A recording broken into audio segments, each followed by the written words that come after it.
Hello there.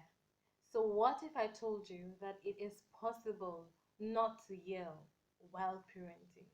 Would you believe me?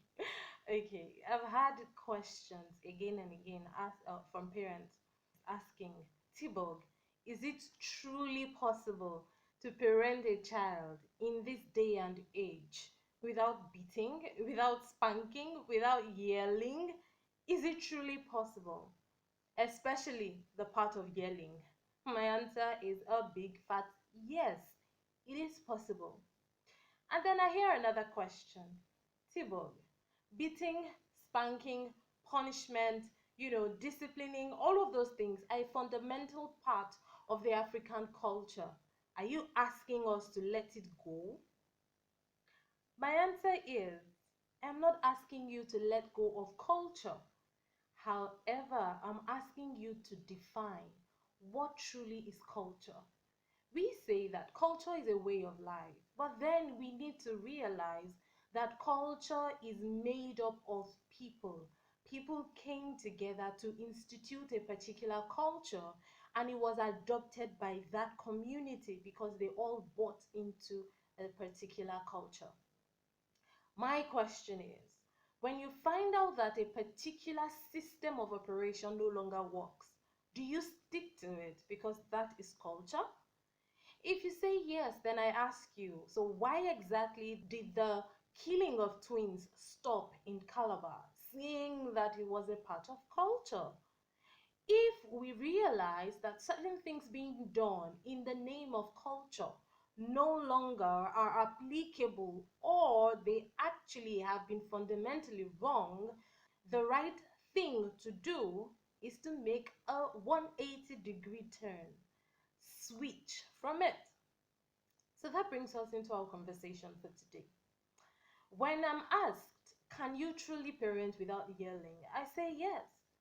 The first thing I say is that parenting gives us an opportunity to evolve and become even more emotionally intelligent. No one will truly test our emotional intelligence better than our children and our spouses. Our spouses are even mature, so they have developed a level of emotional intelligence. But for our children or our adolescents, adolescents are still in a phase of transition. They are not as emotionally intelligent as an adult would be. So it gives you even more leverage to grow in emotional intelligence because you're having to deal with another human who has not sustained that ability to communicate and work with you at a level of emotional intelligence. So, when you yell, what do you actually communicate? First and foremost, yelling is disrespectful. It is extremely disrespectful. In a previous video, I had recorded that parenting is a partnership. And I wasn't even speaking about the partnership between spouses, father and mother.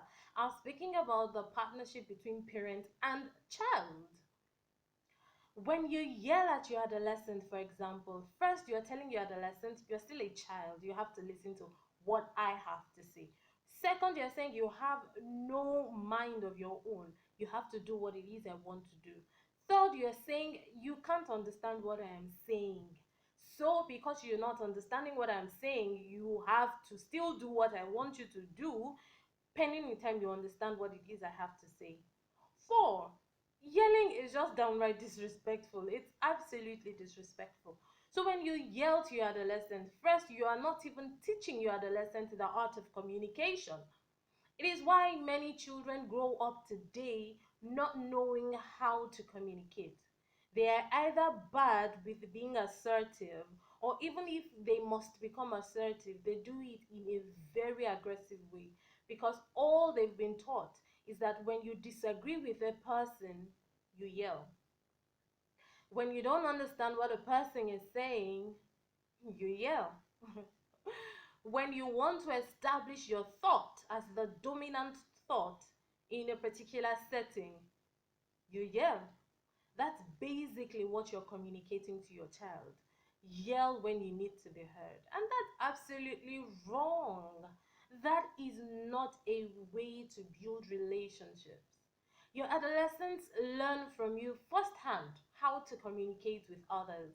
If all you know how to do is yell and yell and yell, then you're teaching them something wrong.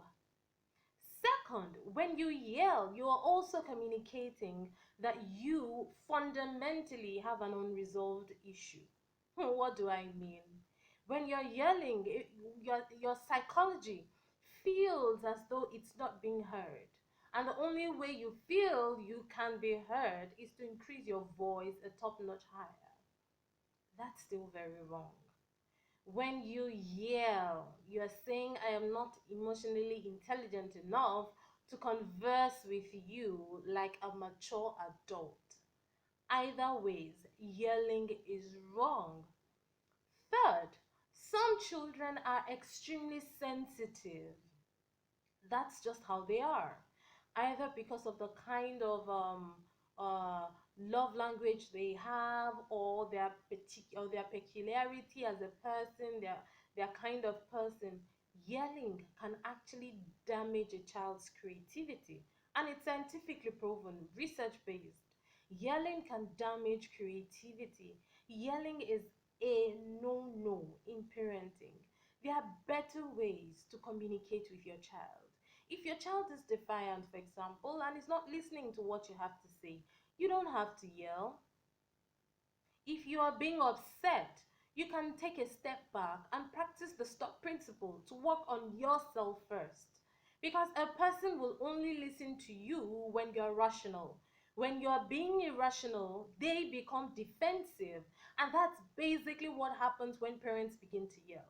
When you yell at your adolescent, for example, they become defensive and want to protect themselves from whatever it is you're saying. And so, what you're trying to communicate, in essence, they will not get it because they're spending most of their time trying to protect themselves from you emotionally.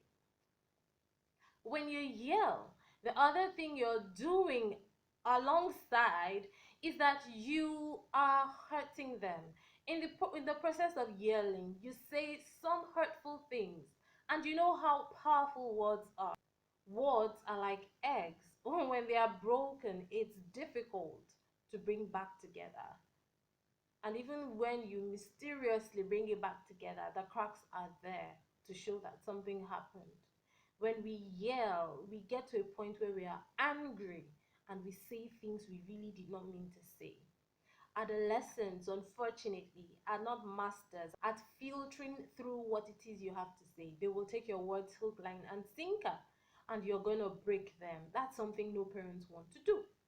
So, when the next time you're tempted to yell, just practice the stop principle. It's important. First, for yourself, because it brings you to a point of emotional maturity. And second, for your adolescent, because it helps them see how to behave when they are under emotionally pressurized atmospheres or situations.